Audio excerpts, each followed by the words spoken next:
So, welcome tonight to this May full moon. And to start, I just want to welcome you to this global healing meditation and to anchor us in the roots of this practice by sharing with you its. So, the Earth Treasure Vase tradition comes to us from Tibet.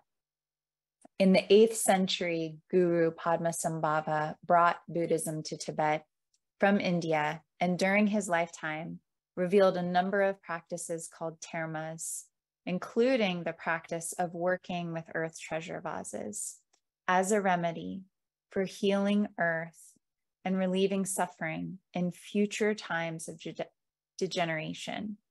And that time is now. He taught that burying earth treasure vases can be an antidote and help to restoring vitality within the essence of the elements in the area around where they're placed. The vases are said to increase wisdom within all beings and to remove the obstacles to long life. In 1990, Cynthia Jurs was invited to travel to Nepal to meet a 106-year-old Buddhist Lama named Kushuk Mangdan, who lived in a cave in Charak, a remote region of Nepal near Mount Everest. The trek took many days, and on her way up the mountain, Cynthia reflected on this opportunity that she had been given to ask a question of Charak Rinpoche. She carried a deep concern for the health of Mother Earth, and especially wondered how the living systems of Earth could survive the radioactive waste generated from the production of nuclear weapons. She knew she had to ask the old wise man how to bring healing and protection to life on Earth. Under the direction of Charak Rinpoche and with the help of Lama Tsultrim, earth treasure vases were crafted with sacred medicines in the monasteries of Nepal. With the first 30 vases, Cynthia started to distribute the earth treasure vases around the world. Later, she received 45 more, and they were made in the same way. And we are still in the process of dedicating these vases. So I have the pleasure of now introducing and inviting Cynthia to come forward. We're here tonight to focus on the Delphi vase. And this was a vase that Cynthia felt the call to dedicate. And she's been carrying it for a number of years now. Is it 3 years, Cynthia? And it's time this month. We will be burying the vase. So Cynthia, I'm going to hand it to you. Thank you so much. And by the way, everyone, for those of you who don't know her, that was Nicole Rosaria, my beloved colleague who forgets to introduce herself on occasion. And we did have these technical difficulties trying to get me onto the call just before the call started. So apologies for the late start and the bumpy start. But here we are, and I just want to welcome all of you once again. It's always a delight to see your faces coming up on the screen, and I see that some of you have your faces turned off and are in your own little space, and I would love to invite you to bring yourselves forward if you can possibly manage it, just so that we can have the sense of being together, really being together for this incredible evening that is upon us.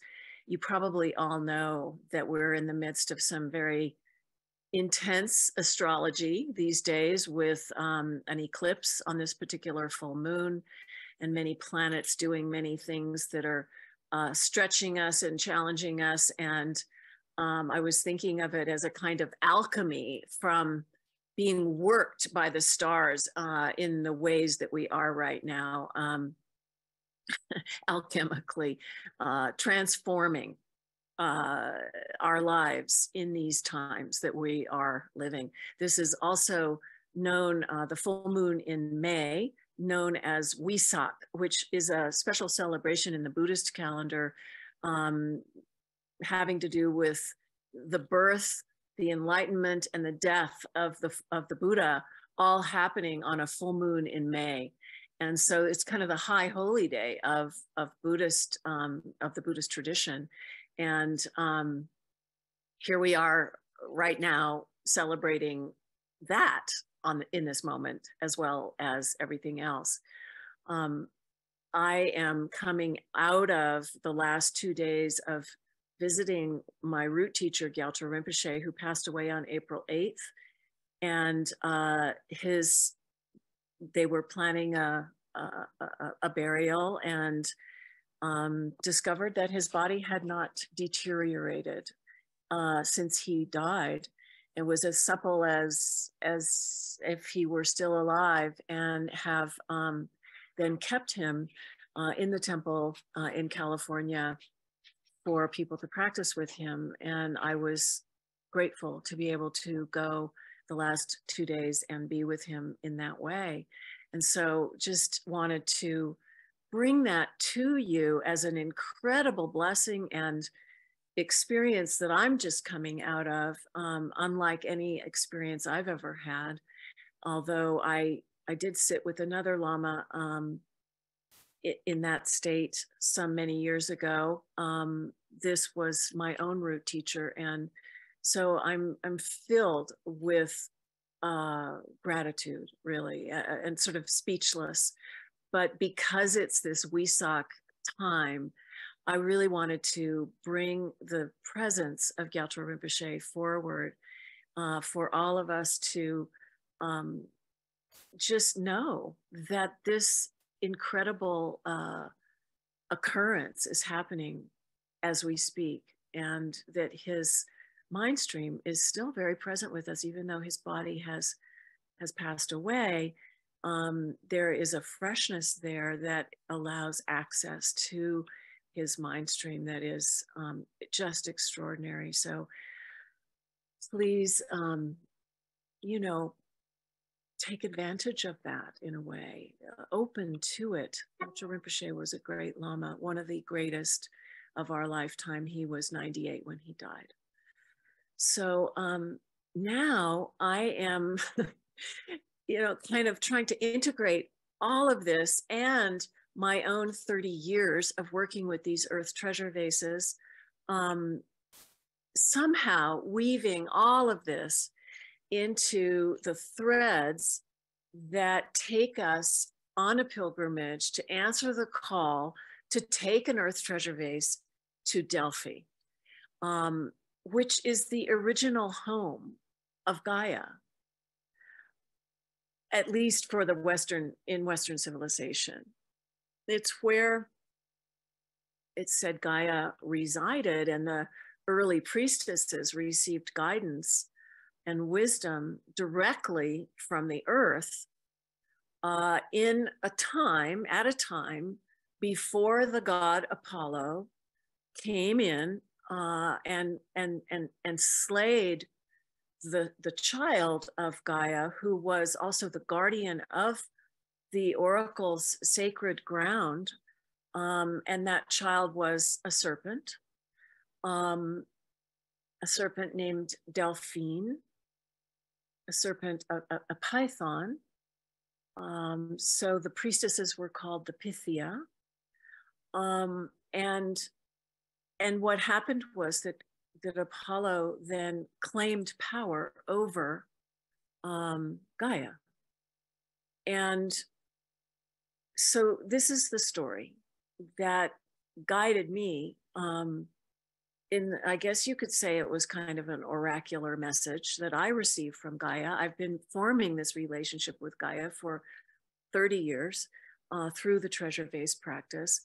And, the message really was to go and take a treasure vase there, to integrate this site into our global healing mandala of earth treasure vase locations, to bring our prayers to her, to Gaia, to let her know that we are here now, that we are here now, to restore the sacred balance and to resurrect the serpent, who has, as you probably are aware, appeared in cultures all around the world for,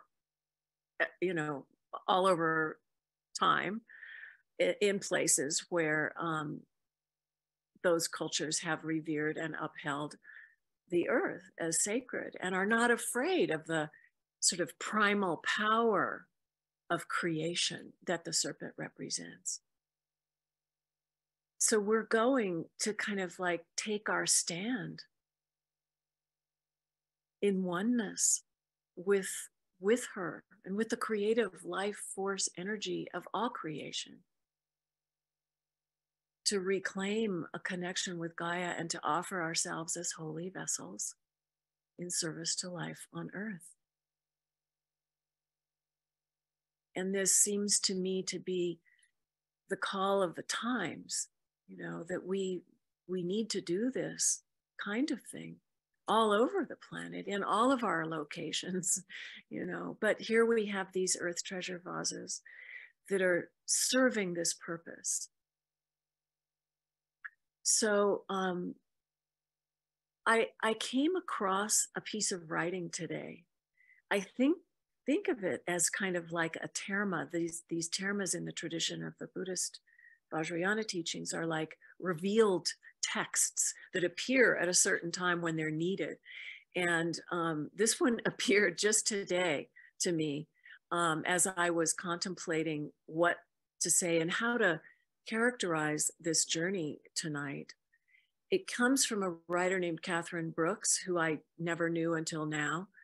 And it's a real illumination of what this place, Delphi, embodies.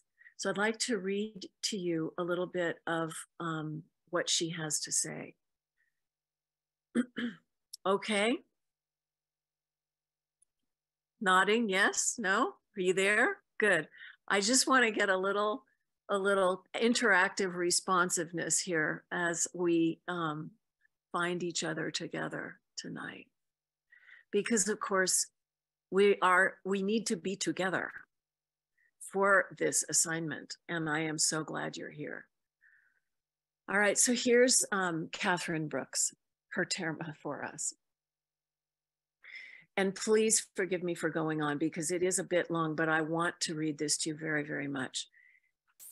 In the beginning, there was chaos, the void, the gaping vulva of primordial darkness. From the expectant womb of creation, matter and ether separated with a great orgasmic shudder and sigh. Gaia, the earth, was born into form. Her body is the body of the world, and your body is one with that body.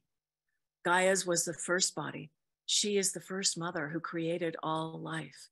And Gaia first gave birth to starry Uranos, the sky equal to herself, to cover her on every side.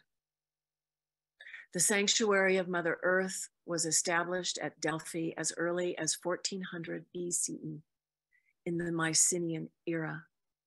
Delphi, the ancients believed, was Gaia's navel, the center of the world.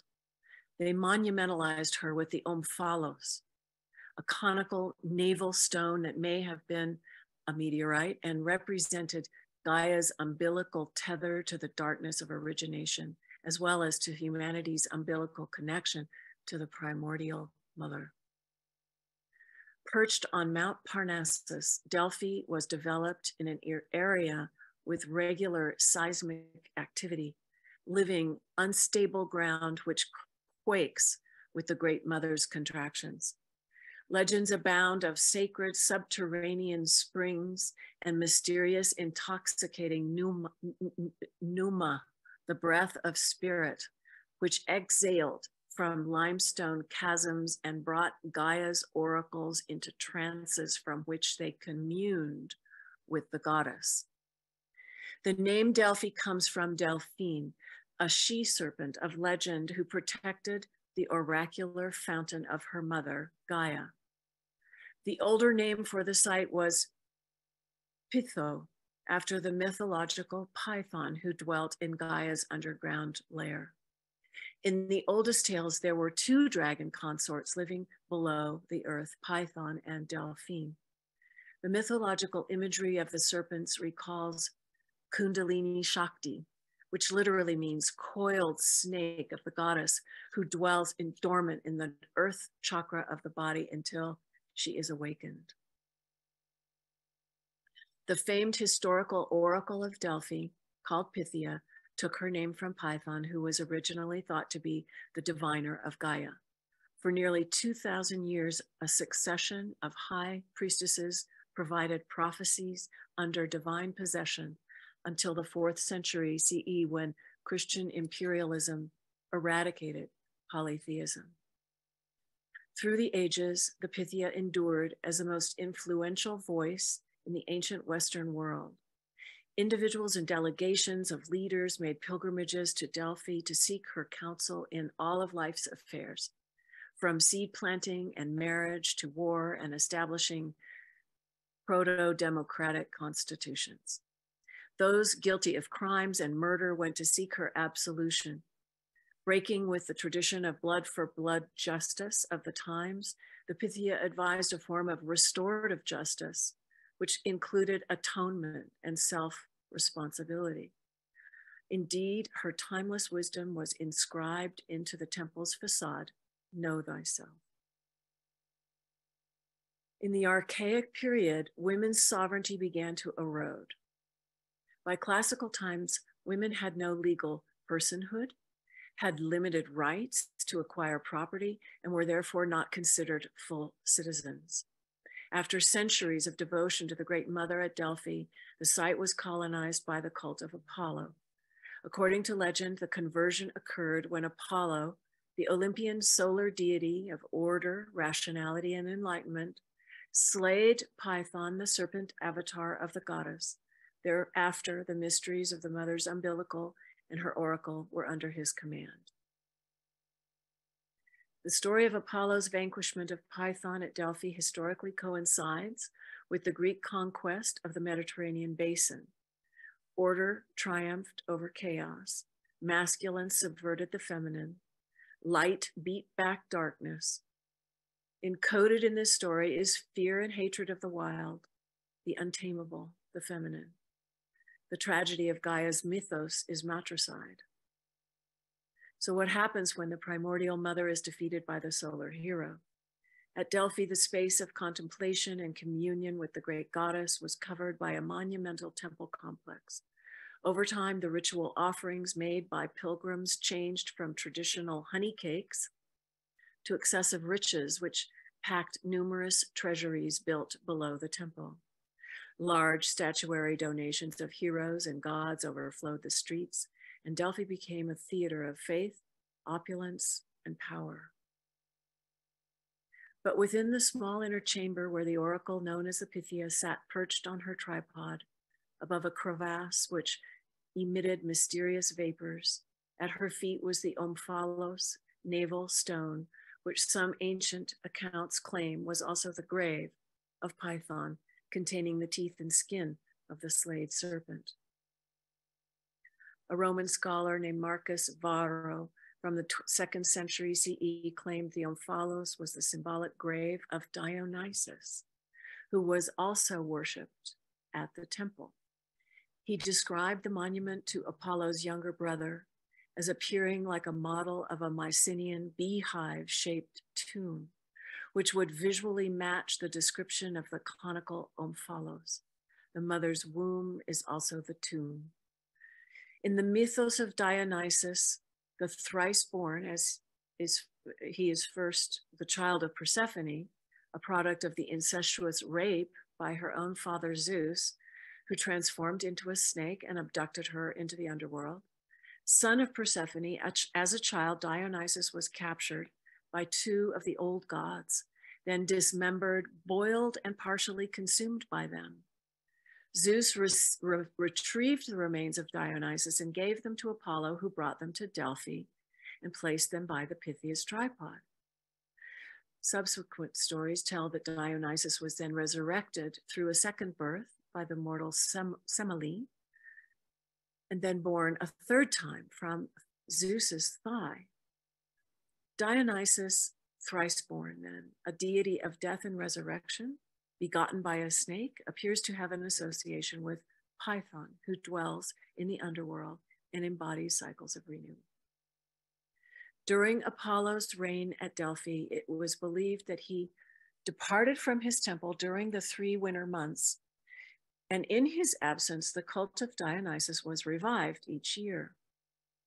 Coinciding with the Mediterranean agricultural practices, in February, Dionysus priestesses led a festival procession from the temple of Apollo, down in Delphi, 7 miles up the mountains to the Corycian cave. Inside the cave, surrounded by stalagmite phalli, the Dionysian Maenads invoked their god, enacted funerary dramas of his death, and through their orgiastic rites, they celebrated the imminent resurrection of Dionysus. Through the revelry of Dionysus' actual resurrection, we know that the Python was never actually eradicated. The goddess and her dragon's eternal cyclical partnership at Delphi brings the Apollonian, Dionysian dichotomy between order and chaos, rationality and wildness back into balance. Ultimately, the great goddess overcomes the structures of patriarchy. The temple of Apollo, which was built directly on top of a fault line, was eventually toppled, bringing towering marble and limestone back down to earth.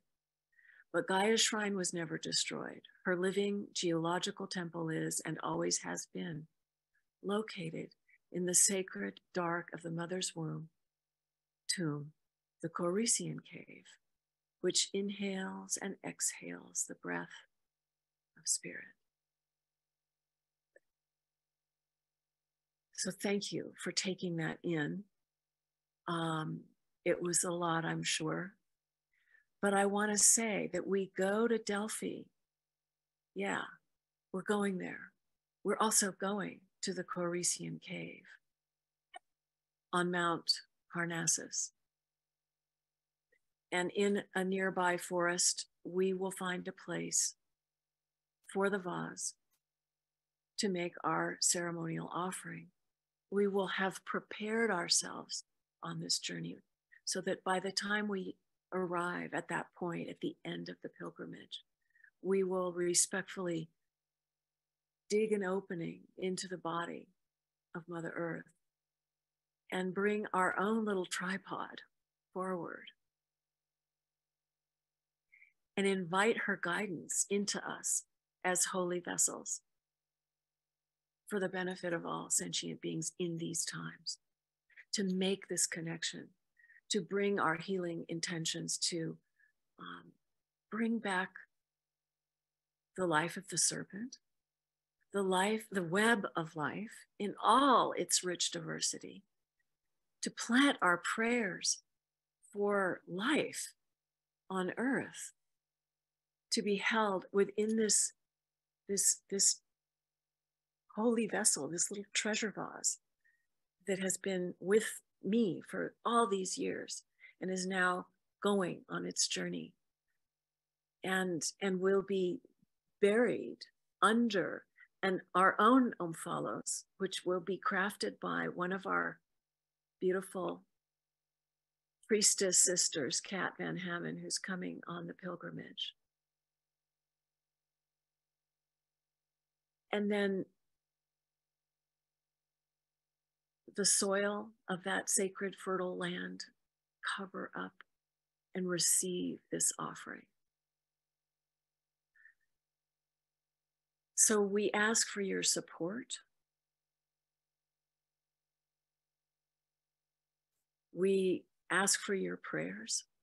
We ask for your prayers of protection for us as we go with this offering. And for your commitment to join us in this holy work of sacred activism, in the sense that we go together towards our collective awakening into right relationship with Gaia. It's enough of the old power over paradigm. We go to restore balance. And we do this in about a month. We'll be burying this treasure vase on the full moon in June, on June 3rd. So that is the story. That is the intention. That is the calling.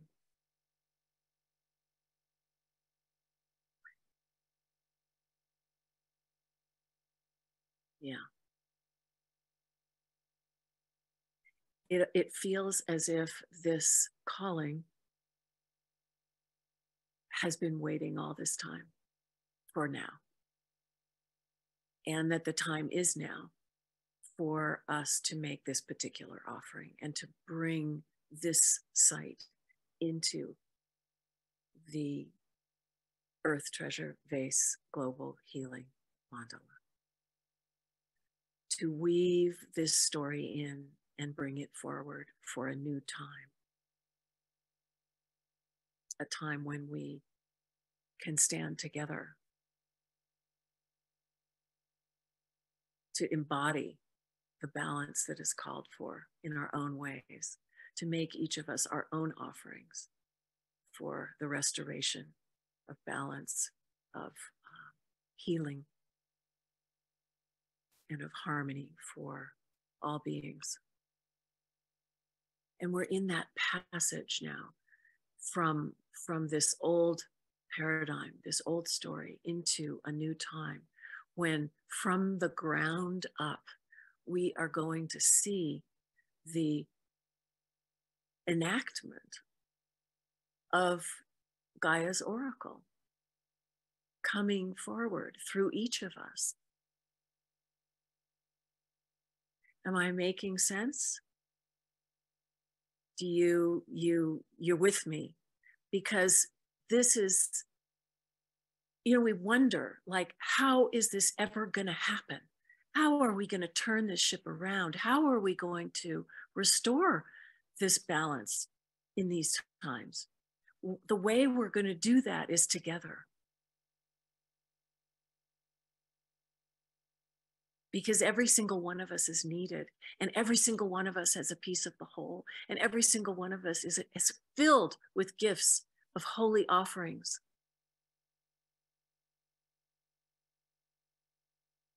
And this is now our time to restore that balance. So now we will go into the guided meditation for the treasure vase practice that we've been cultivating over all these many, many moons. Many, many moons, 30 years of moons. And what a ripening it is.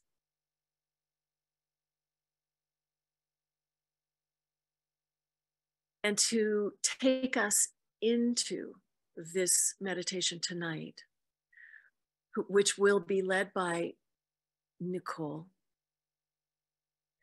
I want to invite my dear Australian brother, Julian Silburn, sound healer from Perth, Australia, who's been on every pilgrimage in Australia and helped to awaken this practice and bring it to life through his sound of the didgeridoo, which is something that has come to him through the elders of that land and from the land itself, and is an expression of the earth energy that we are invoking here, as well as connecting us to the rainbow serpent that is so often invoked in Australia. So we owe a lot to you, Julian, for the part that you have played in awakening the serpent in this practice, which I think has done so much to bring the practice alive in a way that is needed now on Earth in order to restore this balance I keep mentioning. And so Julian is here with his partner, Sophie, who is also a sound healer and an artist. And they have a special offering tonight that they will speak briefly to as we then go into receiving this sound healing and invocation from Julian and Sophie together. And then Nicole will guide us into the meditation. And then at another point in the meditation, Julian will come back in with the didgeridoo to catalyze our prayers for all the whole global mandala, but also especially for Delphi. And then at the end, we'll open up this little vessel for all of our prayers and offerings to go into it and to receive your support for our journey ahead. So Julian, welcome to the circle. Sophie, welcome so much to the circle. We'd love to hear from you now. Thank you so much, Cynthia. We're just honoured to be here to support the Delphi Vase in this way. And the gongs that we're going to be playing represent different aspects, but particularly the masculine and feminine energy. And one of the gongs is Sedna, and Sedna is an Inuit goddess. And in June, coincidentally or not, she's playing a big role coming in astrologically in a very strong way in June. And we've worked with this gong for a long time, and it's very potent. And another gong, which we call the Jesus gong, because the person we bought it from invoked the healing energy of Jesus. And so it's this two really beautiful energies that for us, and for many, represent the goddess, the sea goddess, this deep reverence for those two beings, and it comes through the gong and these two gongs. So we'd love to share that with you. And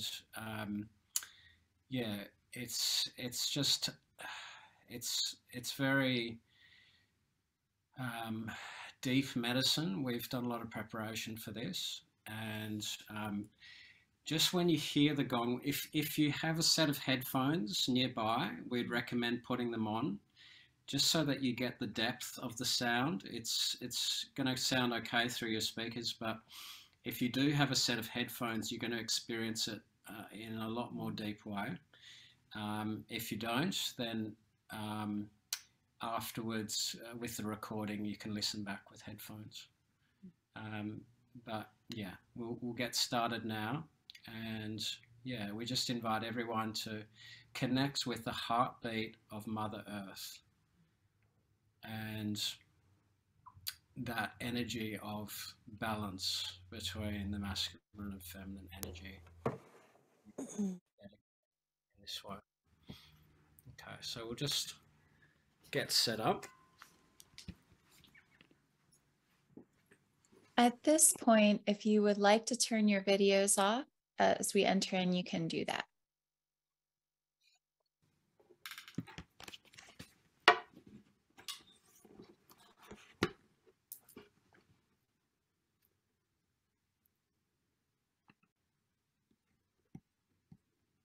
Okay, so just connecting in with your breath. Nice, slow, deep inhalations and exhalations. Arriving in this present time with your heartbeat and connected to the heartbeat of the earth.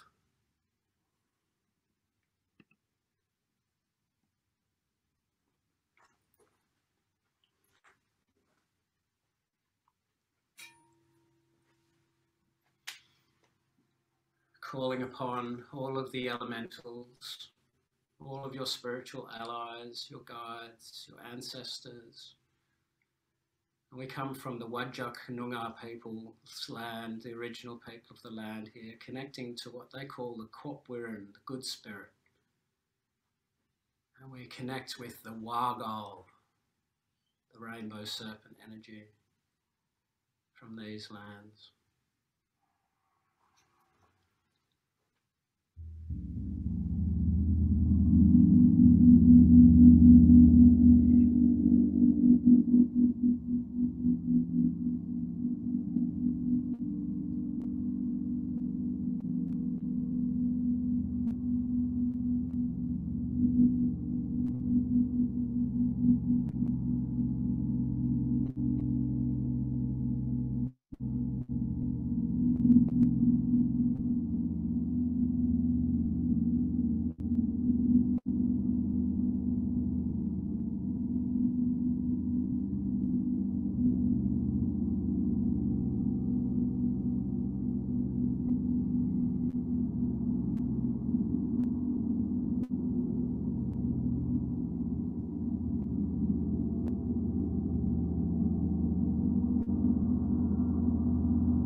as the vibrations of sound keep moving through. Return your awareness again to your breath, deepening, deepening. Breathing in and breathing out.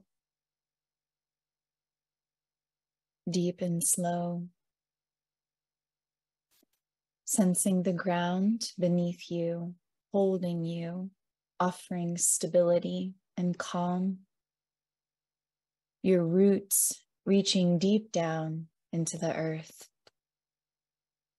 Breathing in, drawing up through your taproot the nourishing energies and life force of Mother Earth that she gives freely and generously to you. Letting thoughts of the past or concerns of the future melt away in this present moment in deep communion.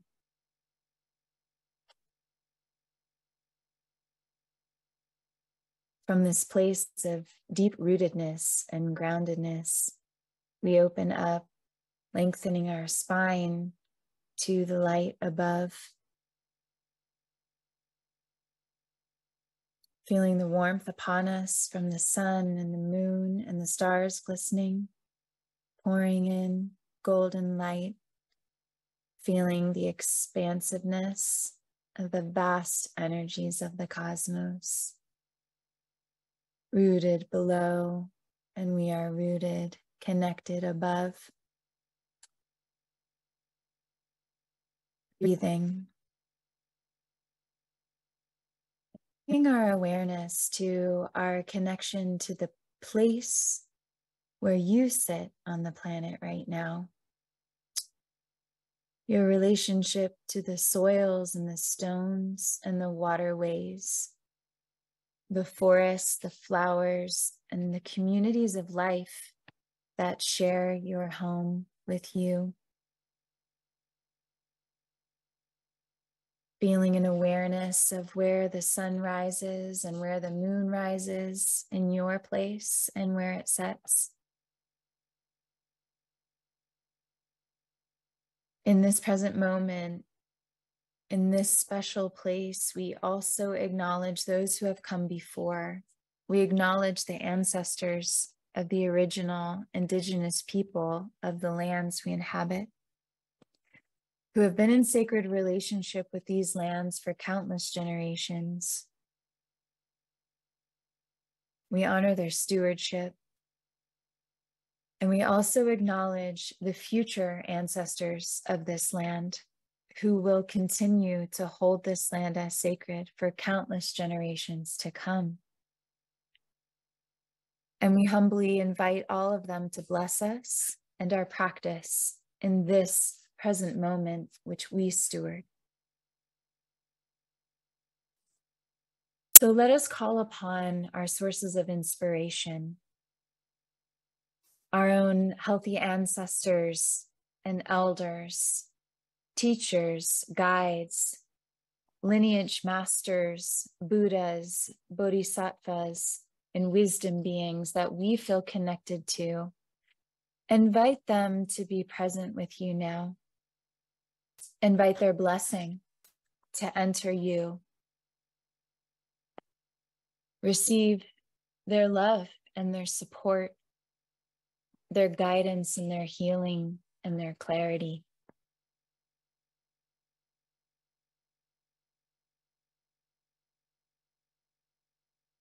Feel it entering deep into your heart, breathing it in. And as you breathe out, send this love to our circle here, everyone present.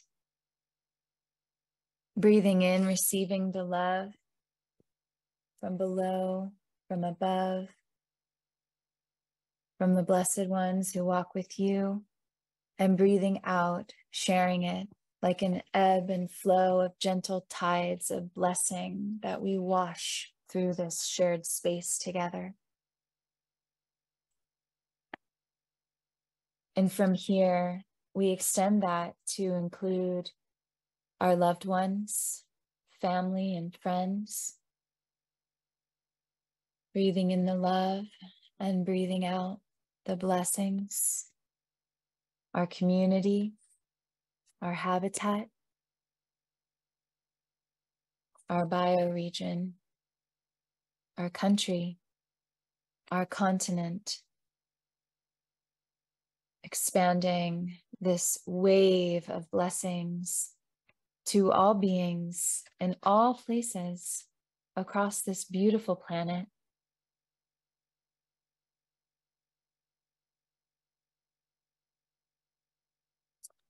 And as we allow these blessings to flow, trusting that it will continue, even if we place our attention in the next way where we're focusing on those who are suffering, the places where there is war and poverty, disease and pollution, droughts or floods or fires, wherever the need for healing is very great. And breathe in this suffering and breathe out your love and your care to relieve the suffering of the earth, her people, and all of life, all around the whole planet.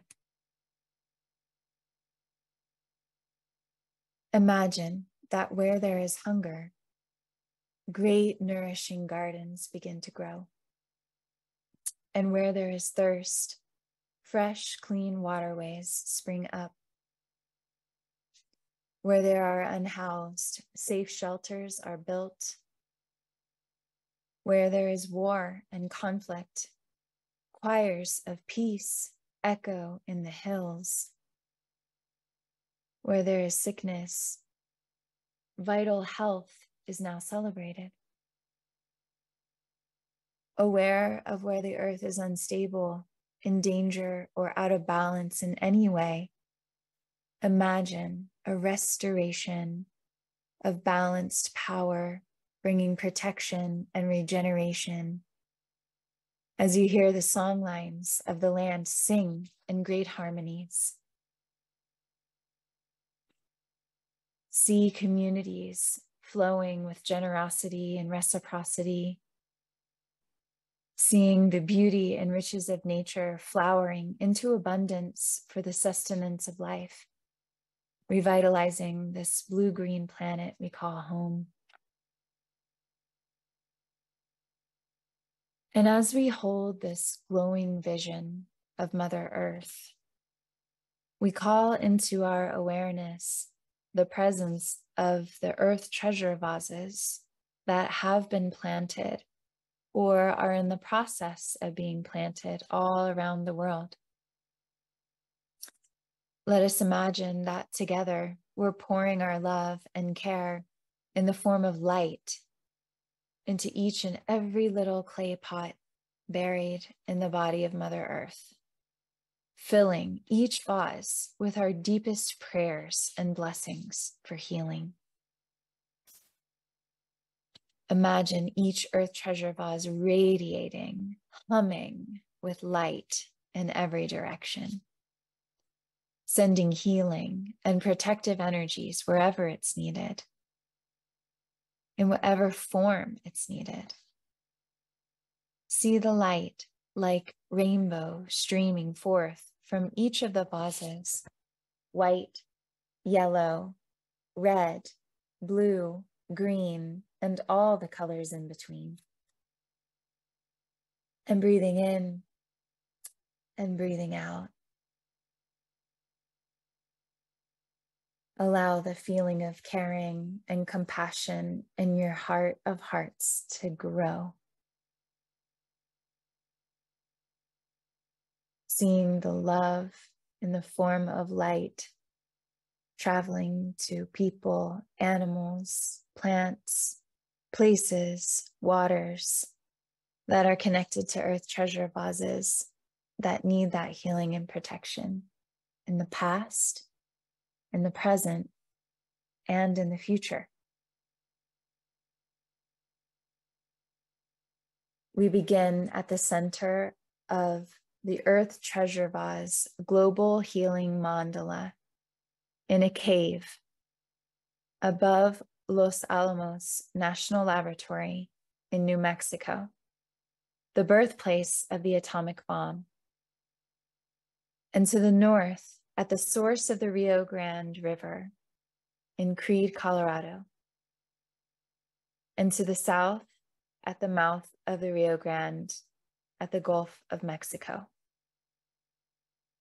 To the east, on top of Mount Baldy, above Santa Fe, and to the west on Mount Chicoma, known as Sicamu, to the Tewa people of New Mexico, the custodians of the sacred lands where this mandala begins.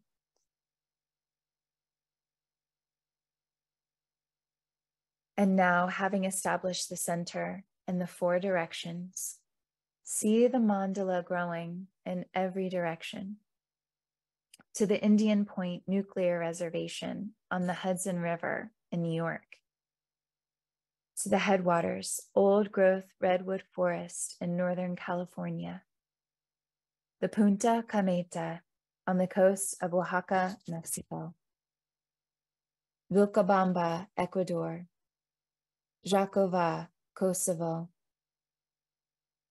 the Lawrance Laboratory at the University California, Berkeley, the Dal Dum Forest on the border of Thailand and Burma, the village of Ein Kerem in Israel, Palestine, Hiroshima, Japan, the cloisters in New York City after 9/11, the Biosphere 2 in Oracle, Arizona, the Martin Luther King Freedom Center in Oakland, California, the source of the Ganges in India, the source of the Amazon in Peru, the Southern Pacific Ocean, 93 feet down in Egum Atoll, the Trobriand Islands, Papua New Guinea, the Arctic Circle, Alaska, the Kogi lands of the Sierra Nevada de Santa Marta, Colombia, Telewayan Village, Lofa County, Foinjama District, Liberia, West Africa, the Blyde River Canyon, Limpopo Province, South Africa, the Giza Plateau, Egypt, Haleakala, Maui, Hawaii, the Itombwe Forest, South Kivu Province, Democratic Republic of Congo, Avebury, England, Binduluk, Jawan Country, Catherine, Northern Territory, Australia, and the second generation of Earth Treasure Vases in Gabarmung, Arnhem Land, Australia, the Mackenzie King Park, Ottawa River Valley, Ottawa, Gatineau, Canada, the original garden in Findhorn, Scotland, the Great Stupa of Boudhanath in Kathmandu, Nepal, the Flint Hills of Kansas in the heartland of America, the Santa Cruz Mountains near Silicon Valley, California, the Valles Caldera of northern New Mexico, Honolulu, Bungle Bungles in Kimberley's, Australia, the village of Utqiagvik at the edge of the sea in northernmost Arctic Alaska, the Hanford Nuclear Reservation on the shores of the Columbia River in the state of Washington, Mount Ryozan above Fukushima, Japan, back to where it all began at the cave hermitage of Charak, Nepal,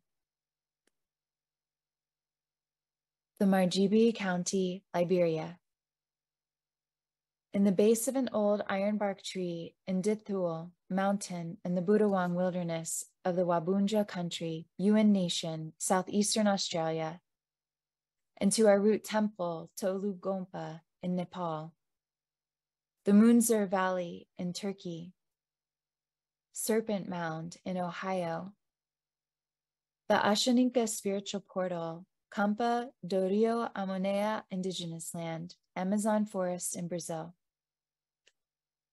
in the demilitarized zone between North and South Korea, the Arhuaco lands in the Sierra Nevada de Santa Marta, Colombia,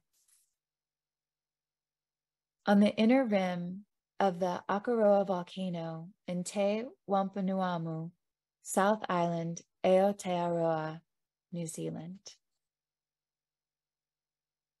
And the third generation of Earth Treasure Vases, Antarctica, the Isle of Lewis in the Outer Hebrides, Scotland, the Saugatuck Dunes in Lake Michigan in the United States of America, to the Highwood Valley in the Canadian Rockies in Alberta, Canada, southeastern Turtle Island, Shakanagi, Tennessee, on the shores of Lake Washington and Kirkland, Washington, near the first COVID hotspot in the US.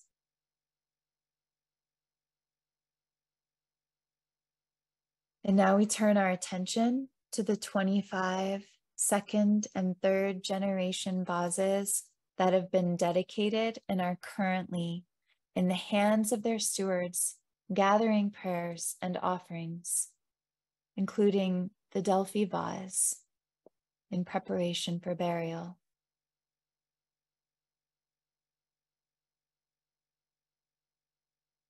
We also hold in our hearts the 11 second generation vases still awaiting their dedication, sitting with the mother vase on the altar. Once again, take a deep, slow in-breath and a deep, slow out-breath. Imagine all that is needed to relieve the suffering on the earth can be seen as light radiating out from each of these earth treasure vases all around the whole planet in every direction. Imagine this healing light flowing out from the vases, filling the whole global earth treasure vase mandala with the powerful energies of our love and our caring. See this healing force traveling through the songlines and the meridians of the earth, flowing into each location in the global mandala. See the mandala lit like a golden web across and embracing the whole planet. Feel your relationship to it, your own heart, your heart's connection to the mandala. Imagine this light flowing to your own location, your own spot in nature. Feel the collective spiritual intelligence of the entire global earth treasure vase mandala activating your node, entering you as a holy vessel.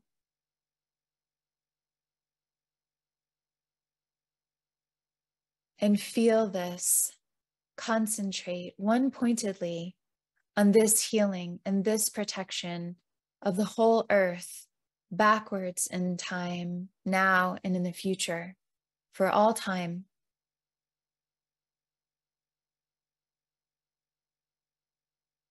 And imagine that the healing is accomplished and the vitality of the earth is completely restored.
Recognizing the great interconnected web that is life on earth, of which we are each a part, let's give thanks for this precious and sacred time that we get with one another. Pray that the compassion and the peace that is our true condition may bring supreme happiness and benefit to the earth and to all beings. With another deep, slow in-breath and deep, slow out-breath, let's bring our awareness back to the sensation of our body being held by the chair, feeling our feet on the floor, grounded on the earth in our own location, wiggling our toes, gently opening our eyes and reorienting to our space. And when we're ready, when you're ready, we can return to our circle for sharing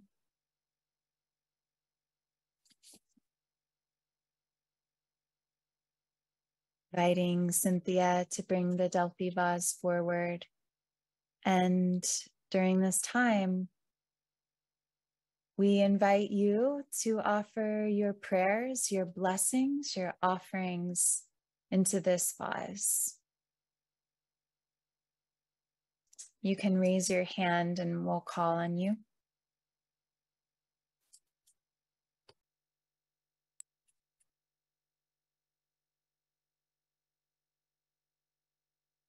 This little treasure vase is dressed in an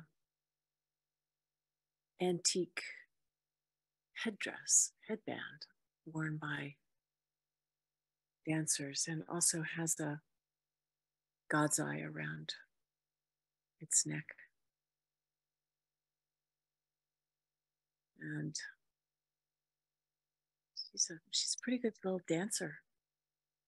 So she's waiting now for whatever prayers or offerings specifically you might like to make tonight, and really encourage you to come forward. Don't hold back. Give it all you got. Judith? Oh, hello, everyone. No, I have my Washington, D.C. vase with us today, too. But on the 3rd of June, an hour earlier than where you'll be, Cynthia, and all the Delphi pilgrims, I'll be in Chartres Cathedral leading a labyrinth walk and making music. That begins at 7:30 that time, so I'm not sure exactly the timings, but it'll be in the same time frame. And one thing I know about Chartres, it's one of the places on the planet where the masculine and feminine energies blend and grow and have been sustained in some mysterious way for centuries. So there's such a resonance. I didn't know until tonight that it was exactly the night that you'll be burying the vase. So I just want you all to know that I'll be with you and that I'll sing the Gaya Mandala mantra, as part of the music for the evening, and that there will be lovely pilgrims with you from there too, all with the same blessing. So I really, from my deepest heart,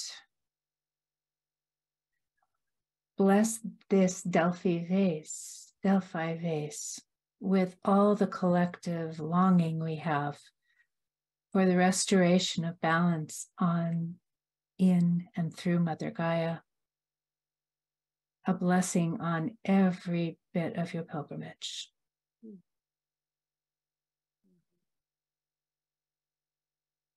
Thank you, Judith. Stephen? Hi, thank you. Yeah, that was a beautiful meditation. Thank you, Nicole. And thank you, Julian, that your music always deepens the experience so much that I felt like I was in the heart of Mother Earth herself, I once thought that I was going to be able to go on this trip to Delphi, but it's not going to be possible, unfortunately. When I thought I was going, I wrote a prayer that I wanted to put into the vase the night before the burial. It's not too long, and I'd like to put it into the vase now, if that's okay. And when I'm finished, I'm sorry, but I have to leave. I have somewhere I need to be. So don't be annoyed if I shut my camera off when I'm done. Thank you. Thank you. E per egomantes e mi, kai kata nomenidris, tono lumpo da peiro no parandasos, que se tanorion, panseron meus e gaike, patriotan e meus idioi, o tropon kai mater emias oxen, kai corius tai pros emon, hos epi era peronta tois, e mois cardias, ye Gaia, soit ad evue arrestei. If indeed I am a seer, and if I can grasp the truth, then by the boundless skies of Olympus, O Parnassus, at the full moon of the morrow, you will know how we glory in you. You, our birthplace, nurse, our mother mountain, and we will sing to you, dancing out our praise. You lift up our hearts. O Gaia, you of the wild cry, Evoe, may our offerings please you.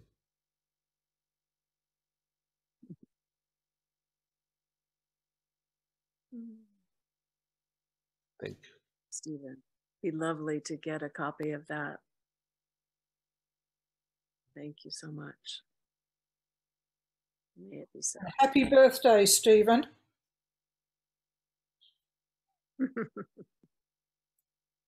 Thank you.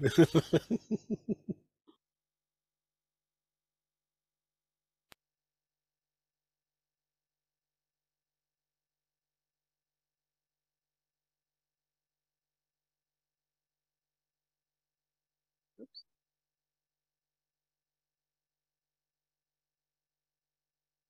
Susan, did you want to go?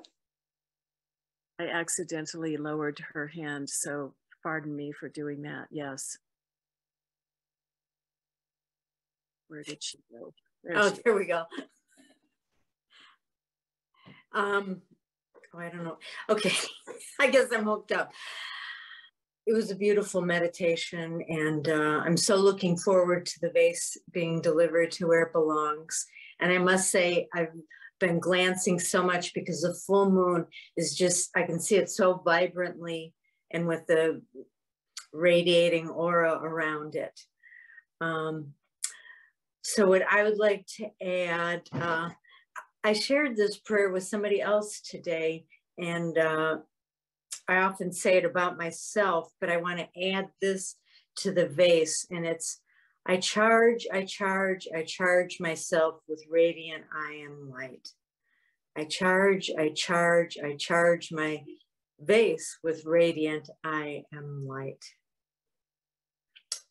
And so I brought, this is a little dragon skull. So I brought this, and this stone is called Eupolite from Lake Superior. And it's hard to see, but it's kind of greenish with these red flecks in it. So, and it kind of reminds me of fire energy. And it also reminds me kind of snake medicine, which I think the dragons and the snakes overlap. And what's interesting about this stone is under ultraviolet light, it glows. And it's part sodalite. And I also feel, because it's from Lake Michigan area, it brings water. So may the energy of the dragon, snake, and water energy fill the vase with a strength and a fire. We are igniting a new way. So let us fill that into the vase, igniting a new way, possibilities. Thank you, Susan.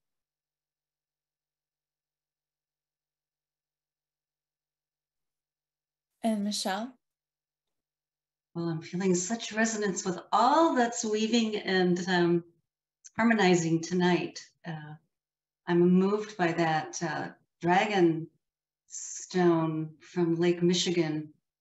And I felt moved to have tonight in the prayer with me some coals from the 900-year-old Potawatomi fire that was brought back to Lake Michigan. And we'll be offering some in a worldwide water ceremony. Some elders like Merculian from Inuit elder and the whales and the waters have asked for, that's coming up tomorrow at 3 a.m. It's tomorrow night, and then a little more. It's 3 a.m. New York time, 5 minutes till. So anyone, wherever you are in the world, you can do that. So, but I will be doing that, and and the Sedna and the Jesus, the feminine waters and the masculine. I just this week was talking to a sound healer, Julian, about Sedna, and she was relaying it to me about in my chart and how powerful it is in my astrological chart and for all of us in the awakening of humanity. So very powerful to hear those harmonic sounds resonating. So during the prayer after, you mentioned that she's quite a dancer. Well, I was dancing a weaving dance for the vase and for the intention of the vase. And we'll continue to do that. So I'll be continuing to dance a weaving dance and sing the Gaia Mandala also song at gathering of elders at the Mississippi River in Nauvoo, Illinois, near the end of the month, right before Memorial Day. And that's been called for. There'll be mamos there and such. And we'll be praying with you all and the Earth Treasure Vase, the intention for the continued weaving and awakening and spreading of love and protection. So the fire and the light, I also, the Sedna and the coals, yeah.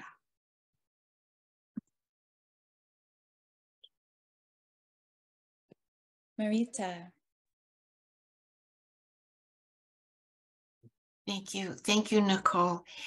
I would like to pray a part of the wonderful prayer that Deanna Rico wrote for stewards of the Earth Treasure Vases that are those that are being stewarded now. And I'd like to dedicate it especially for the Delphi vase. O holy ones, I ask that you provide our stewards with clear and loving guidance at every step of the way. Please grant them all the resources they need to fulfill their commitments to bring much needed healing to Gaia and to all life. Provide them with companions and community, dreams and visions, spirit guides, clear direction, strength, courage, ease, and joy on their sacred journeys. Amen. Amen. Thank you, Marita and Deanna.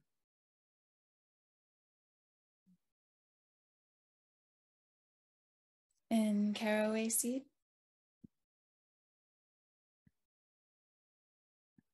Hello, I'm here in Mercer Island, Washington. I've just returned to Washington after living in Santa Cruz, California for a while. I'm not far from the treasure vase that's in Kirkland, Washington, so that feels really beautiful. I've been really touched by the hive process that's been leading up to this pilgrimage. Even though I haven't been able to be live on the calls, I've really been nourished by the recordings and the meditations offered. And I've been finding that when we go into the hive meditation, I get such a deeper rest than I've been able to access. And I just want to put that rest, that restorative rest into the vase, and my gratitude for that and for the healing vibrations of tonight of the sound healing. And also just to share that I just graduated from a year-long family constellation training, and in our graduation day, I was able to request a collective constellation for the masculine and feminine on Earth. And I feel that this space has really, really led me to that process of having my group do that ritualistic healing work. And I just share a couple little pieces from that. We represented the wounded masculine and feminine, and the embodied masculine and feminine on Earth, and the divine masculine and feminine. The representatives for wounded was really beautiful. The wounded feminine just really wanted all of us to witness her and to really see her and witness. but she had a lot of strength and she was very connected to the divine. That was really beautiful to see. And the wounded masculine had an opportunity to express his grief and cry and be supported by the divine masculine. And in the end, where we ended the constellation, the wounded masculine and feminine held hands and had the others behind them for support and were leading the way into the future. So I just want to put that image into the vase as well, of the wounded having the support to heal and lead the way forward. Thank you. Thank you so much.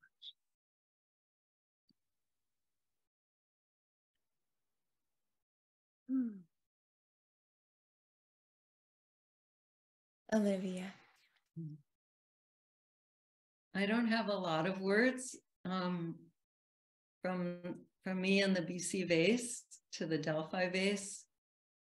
I'm feeling my central channel really open and powerful, loving energy that I want to offer into the Delphi vase, and the energy of Yabyum, Mother, Father, and yeah, it just feels very lit up.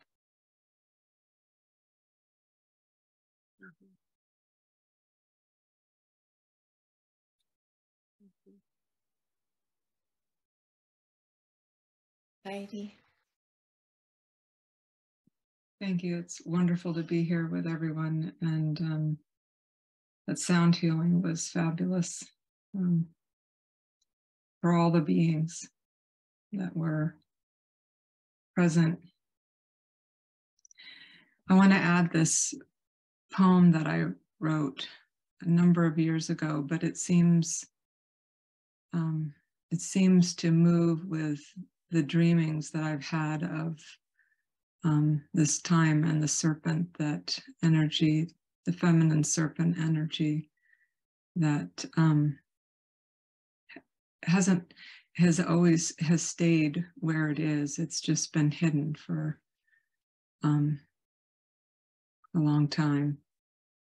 The invitation to love. The air is soft and sweet, like the breath of a lover, covering every inch of skin, inhaling, tasting, and savoring the delicateness of the moment. Passion starts to build like a flame that turns into a fire.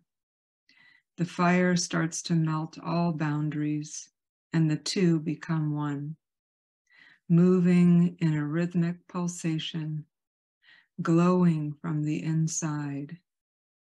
The light becomes visible in their skin and in the air itself.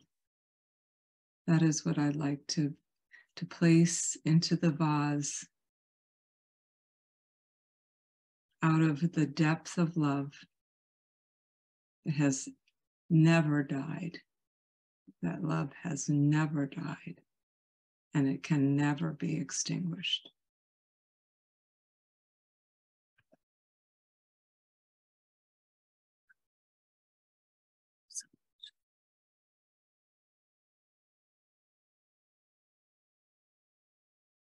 Julian and Sophie.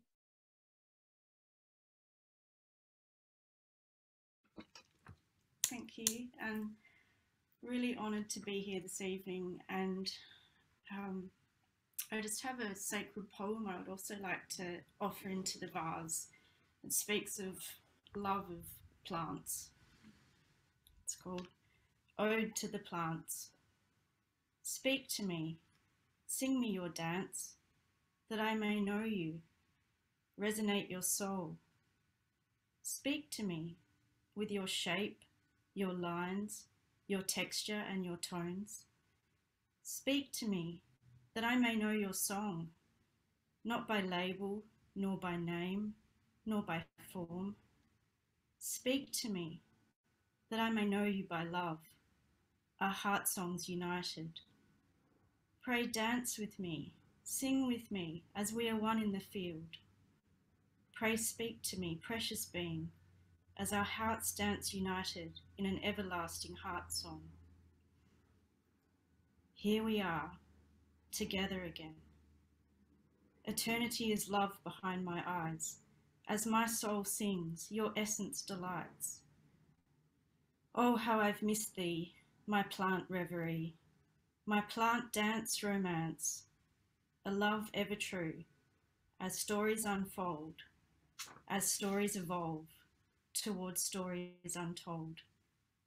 My eternal flutterby, an explosion in the field, of plants in reverie, at a point of plant symphony. Comings and goings of mystical ongoings. Oh, how I've missed you, quiet reverie, your gentle ambiguity. Who knows you? It's an eternity new. Who are you? I can never know. Trust, look, just observe, just inquire. Who goes there? How may my heart know you? How may I know you? All I know, all that I can ever know, is that I love you, that I may know you by song, by your heart's song, that I may know you by love.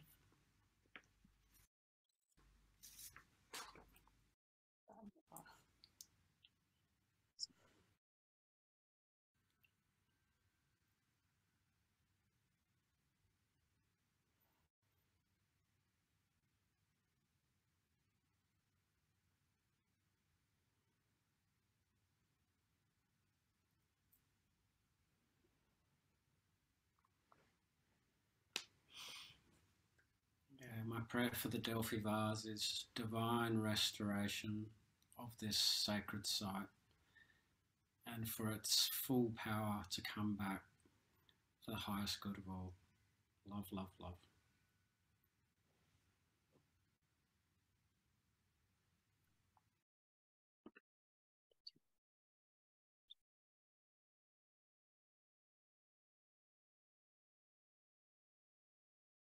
Is it Lane? It's actually Jan. Jan. Thank you.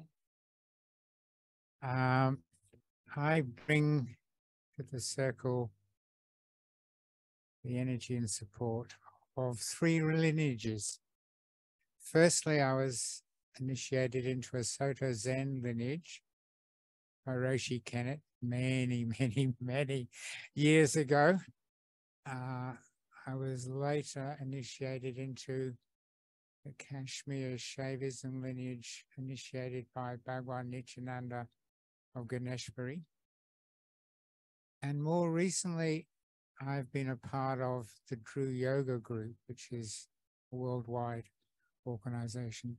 Probably not known, but in, I think it was 2008, they set up a peace flame in capital cities in every continent on the planet. And they've been kept burning ever since. So I bring to the circle and offer into the vase the loving energy of all these lineages. Namaste.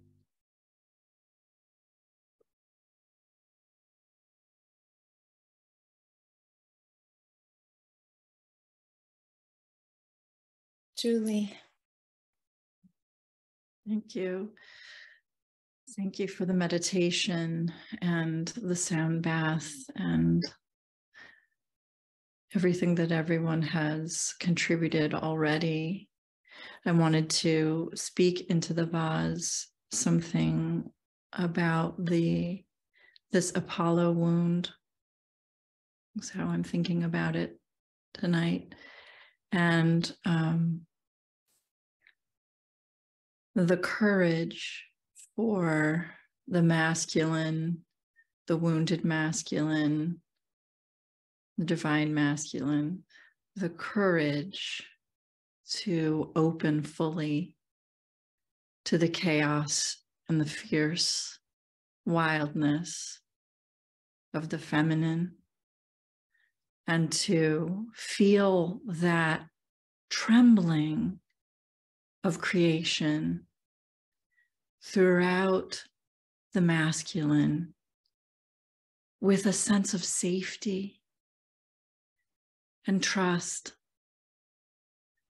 and leaning into and knowing that it's not about annihilation or destruction, but that it's truly a rebirthing that's safe.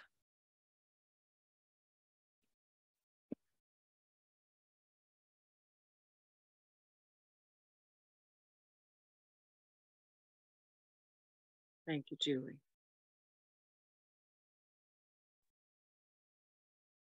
Erin. The last evening that all of us were at Ghost Ranch, after having made our third generation of Earth Treasure Vases, there was an art show with the local artists that we were invited to come to before we were all then to leave the next morning. And my eyes fell upon a particular art piece that I was just mesmerized by. And as our evening progressed this evening, this art piece that was then gifted to me that night kept calling to me to bring into the circle. And when you see what it is, I think you'll understand why. It is the mating of the serpents. And what I've learned about the mating of the serpents is that the female can store the sperm for up to 5 years. And she can choose which of the males she will be fertilized by. And she can choose when to give birth to these babies or to the eggs. She has absolute discernment powers over the safety of when it is time to give birth and from whom she is willing to give birth. And there is this knowing that now is the time of the serpent, and now is the time for that feminine wisdom of the timing to bring forth all of that power into the world when it is safe and when it is right, and she knows. So I place her wisdom, her intuition, and her powers into the Delphi vase.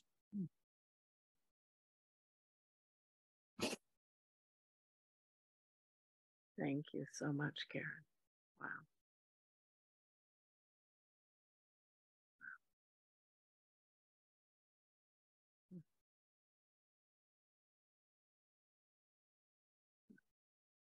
Deanna?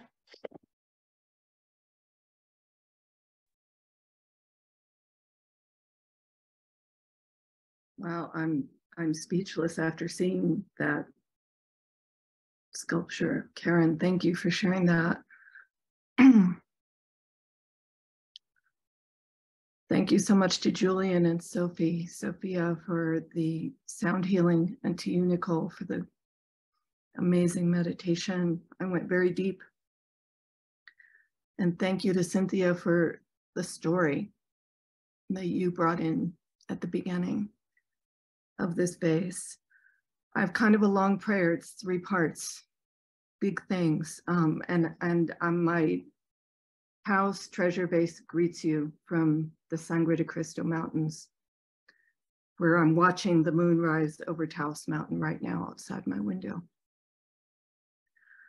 I have been struck lately by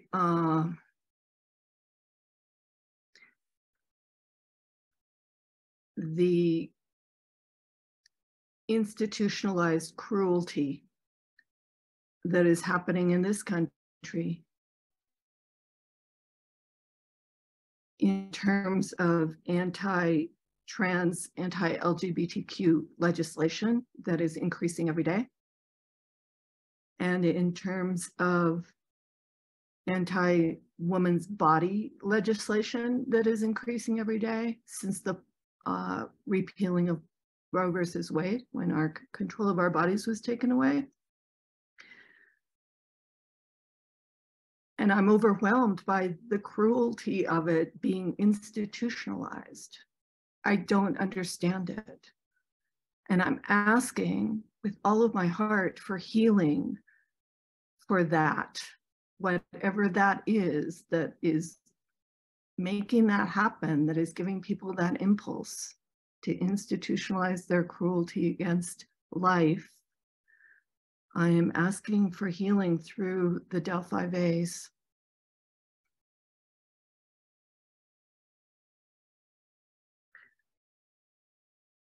And I've also been working on, for years, on a very important heart project, which Cynthia knows about, and I won't go into the details of it, but the entire purpose of it is to shine a light on how the masculine has become separated from its own sacredness, from its holiness.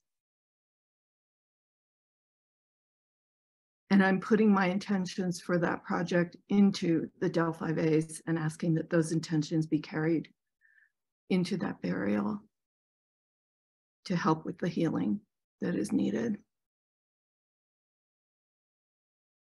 And my third prayer is, as a moon dancer, as a 9th year moon dancer, a carrier of a sacred pipe in the tradition of the Danza de la Luna, Tlazoteotl in Mexico, which I will be attending on the full moon in October this year, as I do every year. As I watch the moon rise over Taos Mountain in this sacred landscape that I am so blessed to live in, I want to pour all the energy of the light of the sacred feminine moon into that Delphi vase. I'm so moved that it's going to be buried at the next full moon, and I know the power of the moon. I know the feminine power of the full moon. I'm named after the goddess of the moon. My birthday is on the day that the first humans stepped on the moon. My sign is Cancer, and I have 4 planets in Cancer, so I'm completely saturated with the moon, and I'm pouring all of that loving energy and light into this Delphi vase so that it may radiate out and heal everything that needs to be healed. And so many blessings to all of the pilgrims who are taking this vase on this sacred journey. I'm praying for your protection and for your guidance, and for you to receive every blessing that you deserve, that you're earning by doing this wonderful thing. Thank you so much. Thank you very much, Deanna. May it be so.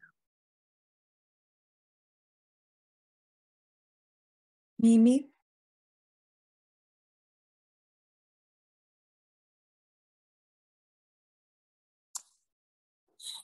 Hi. I'm here greeting you with my vase dedicated to Chile. So sending many blessings of love for your safe journey for everybody involved. And the word that came, and I think Julian said it, is restoration. So I'm going to say it again, and it's restoration, is the receiving of the blessing that is coming with your journey and your vase and all the dedications, is the restoration of the whole. And in the end of separation is to see the 2 poles as part of one and needed, intrinsically blended for the peaceful and harmonic functioning and healing of the planet. And the color purple for transmutation of anything that needs healing, that needs to be restored. Yeah, Thank you so much, Mimi. It's so wonderful to see the little chili vase that just got dedicated recently, whose story has yet to be shared with this community. But thank you so much for being with us and for all of that. Yes. And just to say that because of the time, I think we'll take everyone whose hands are raised now and close at the end of that time.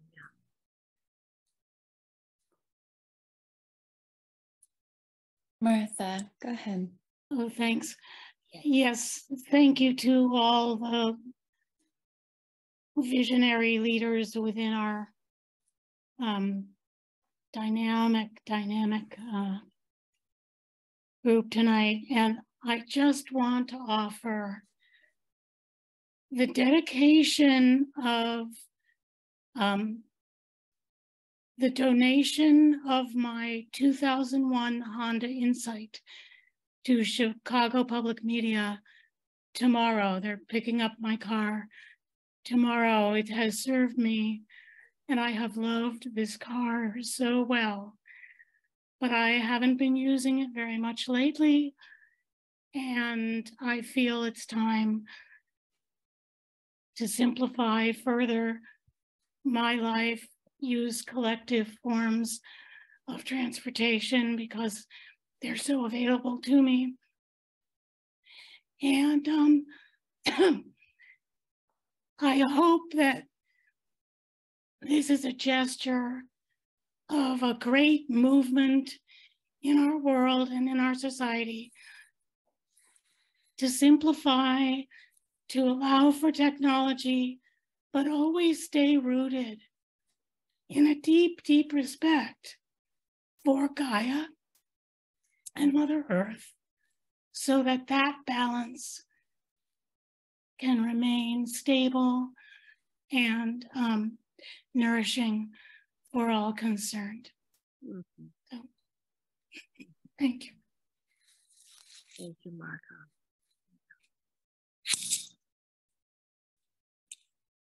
Wendy?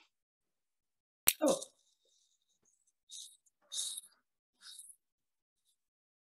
Okay, sorry, I was expecting Maggie. I don't know where they went. Yeah, so quickly, I would love to put into this vase a mountain that I refer to as Misty. And Misty is a mountain, deals a lot with the West, as in the closing of cycles, so that new cycles may begin. And that's what we're talking about here, is the rising of a not a new time, a remembering and a bringing back. And at the base of Misty, there is the coiled serpent. And I envision during the burial and at the time of the burial of this pot, that serpent, who I call Moon Dancer, will start to rise and will spiral around Misty and take that moonbeam on her tongue and rise above to bring about this change that is happening and will continue to happen with the strength of everyone.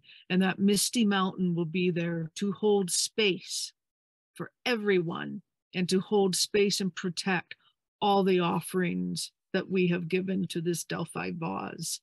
And for those of us not going on the journey, holding the space while this may happen on this next full moon. So Moon Dancer, moonbeams, dance away, dance away. Oh. Thank you, Wendy, so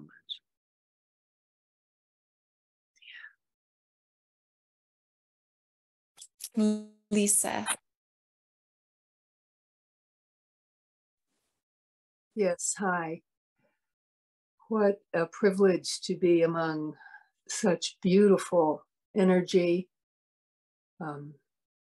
Thank you so much.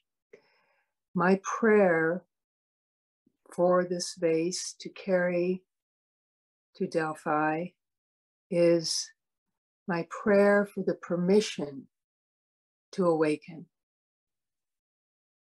we collectively support and give our prayers that you may awaken again, sweet Delphi, sweet Gaia, because at this sacred site, so much energy can be given and blessed and pour forward to all of us who are oracles for listening to the earth, to coming into relation with it in alignment in a way that creates new behaviors.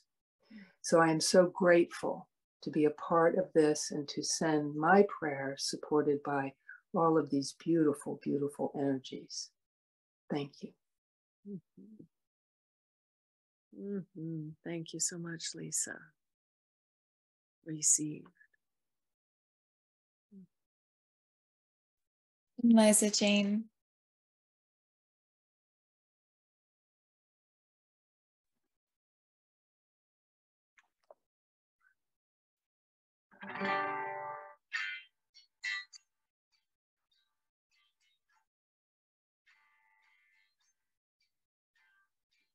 Om Gaya Mandala Siddhi Palabum Om Gaya Mandala Siddhi Palabum Om Gaya Mandala Siddhi Palabum Om Gaya Mandala Siddhi Palabum Om Gaya Mandala Siddhi Palabum Om Gaya Mandala Siddhi Palabum Om Gaya Mandala Siddhi Palabum Om Gaya Mandala Siddhi Palabum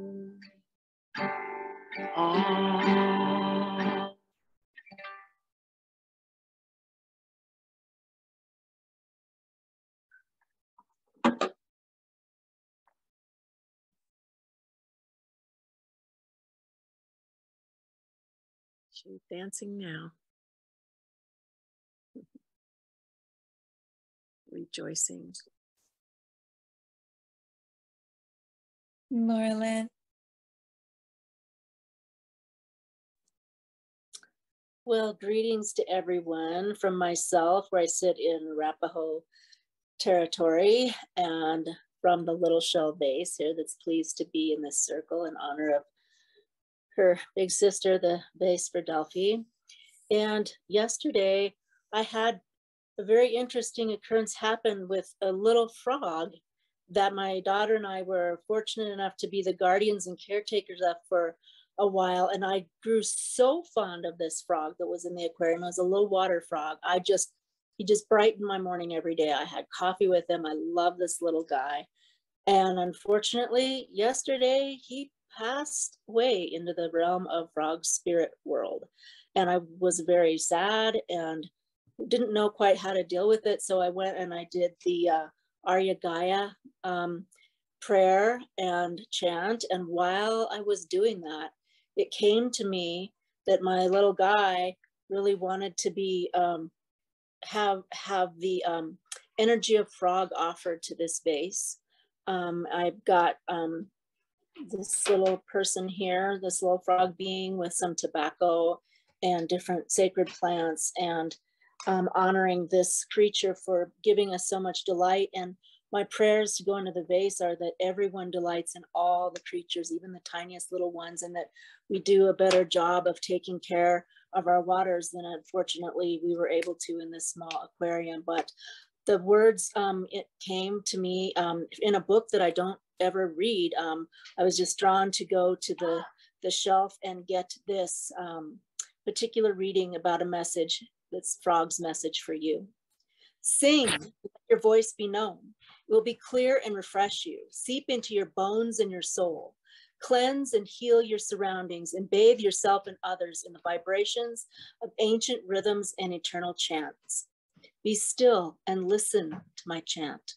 It brings the rains that clean the land and clear away the mud and debris, replacing the stagnant waters with clear, refreshing H2O.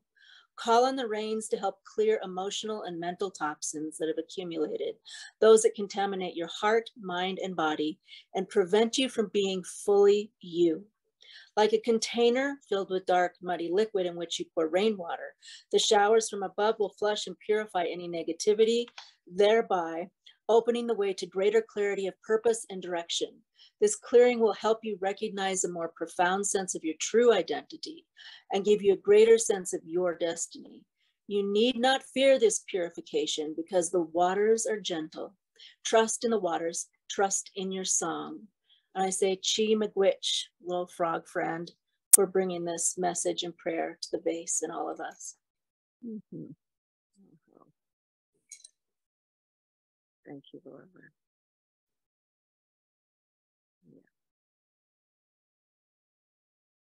Maggie and Eva. Thank you, dear ones, for this incredible night. And I just so much want to put from my feminine coil all my love into this vase. I just wish that the fear will be dissolved for the feminine, that the powerful love may reign, may just be with all the necessity of it for Mother Gaia. And I just hope you have a fabulous time and that it all goes very, very well. And we will be here with you, dear, dear vase. Thank you. Thank you so much, David. Thank you, lovelies. Julian and Sophie, thank you for that extraordinary entrance with sound. I felt like we were in the chthonic depths caverns of the mother's womb. It was extraordinary in giving entrance, and I thank you.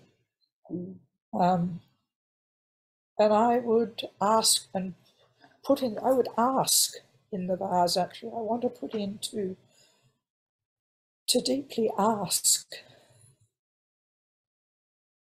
that we be received by all those beings inside that mother's womb, that were in that cavernous space. To be received, firstly, the respect to ask. I think we need to ask again. But in the asking, that the asking is beyond what we've asked before. So that there is this asking to be received by her, but also the asking that we reach to a place beyond again in ourselves to receive that needs to be heard, that needs to, that we have the posture, that we have the gesture, that we have the beingness, the togetherness with her to carry this, to bring this forth, to birth this forth. So there's a depth of asking, of respect, of receiving that I place and ask through this vase into that heart at Delphi that you will take her to. And all blessings on the journey. It will be wondrous, but depths of blessings. What a timely, extraordinary pilgrimage this will be. Thank you, dear hearts.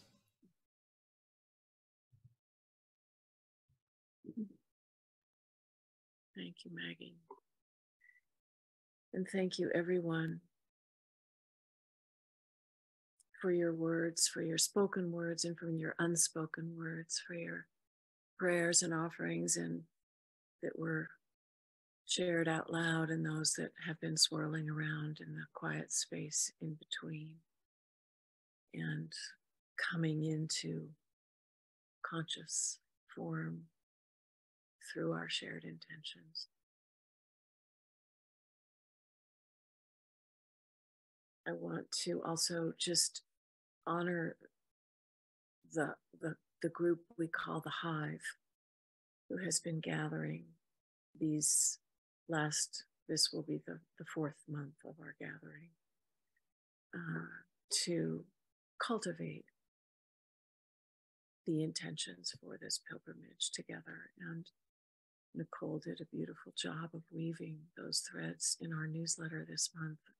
If you haven't seen that, I hope you will, because it was such a beautiful capturing of so much of what has arisen as we have gone more deeply into all that this treasure vase is calling for.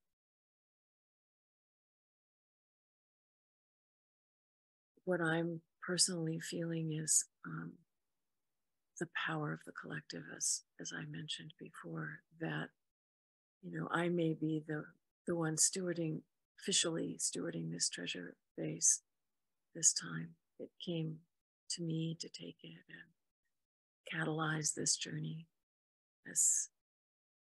And yet, I can't do it alone. This prayer is so big. I mean, everywhere in the world is calling now. And the mandala is,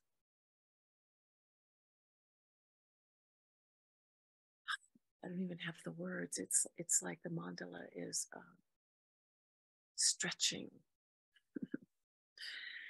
stretching to do the job, you know, but it's also activating. We are all activating the intentions of these holy vessels to realize the prayers that are have been made in an effortless way, you know, in a natural way, in a way that is in harmony with nature. And this journey, and those of you who are literally coming on it, we're one body. We need to be one body now. The Sangha body, as Thich Nhat Hanh would say, the Sangha body, the jewel of all of us as facets of Buddha nature, awakened awareness in right relationship with each other and Mother Earth.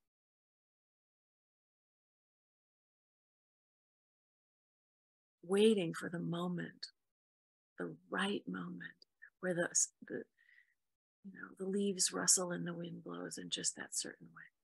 And we know that the gift has been received. So may all of these prayers be received. May they be realized.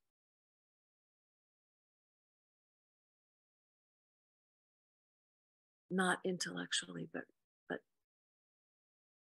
for real, realized. Yeah.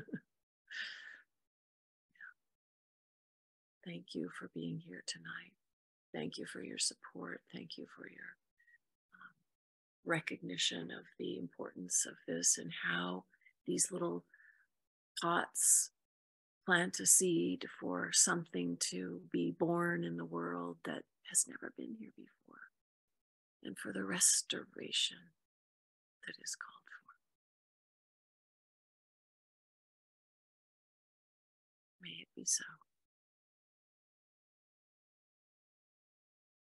Oh, the holy wildness of it all. We love that wildness, don't we? All right, everyone, here's a little dedication of merit. So all the goodness that we have generated tonight, the merit of this practice, may all beings live in peace and harmony. May the purpose of all of our wishes be unobstructedly accomplished. May there be no more war or conflict. May all hearts be filled with compassion.